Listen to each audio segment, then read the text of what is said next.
জীবনে হতাশাকে দূর করে সফলতা হওয়ার জন্য কিছু জিনিস বেছে নেওয়া খুবই জরুরি। যদি সেই জিনিসগুলো করতে পারি ইনশাল্লাহ অবশ্যই আমরা সফল হতে পারবো।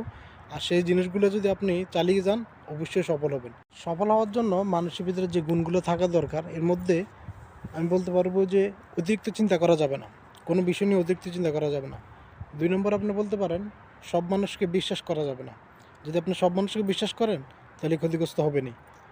অতীত নিয়ে চিন্তা করা যাবে না, আপনি যে অতীতে কী করছেন কী হয়েছে এগুলো নিয়ে চিন্তা করা যাবে না, তাহলে আপনি অতীতে পড়ে থাকবেন, সফল হতে পারবেন না। আপনি যদি সফল হতে চান অবশ্যই একা চলতে হবে, একা চলার মতন সাহসিকতা আপনার রাখতে হবে। আপনি যদি সফল হতে চান অবশ্যই নিজেকে দুর্বল ভাবা যাবে না।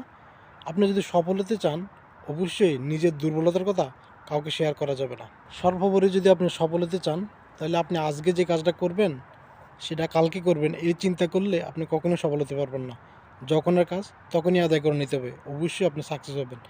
আর সর্বশেষ যেটাকে বলবো সেটা হচ্ছে পরিবর্তন হওয়াকে ভয় পাওয়া। আপনি পরিবর্তন হচ্ছেন বা পরিবর্তন হয়ে যাবে এই চিন্তা বা এই ভয় যদি আপনার থাকে আপনি কখনোই সফল হতে পারবেন না। পরিশেষে যে জিনিসটা বলবো সেটা হচ্ছে আল্লাহর উপর বিশ্বাস রাখা। আল্লাহর উপরে যদি আপনার বিশ্বাস থাকেন তাহলে আপনি যে কাজগুলো বলছি, যে কথাগুলো বলছি এগুলো যদি আপনি পরিবর্তন করতে পারেন অবশ্যই আপনি সফল হতে পারবেন ইনশাআল্লাহ।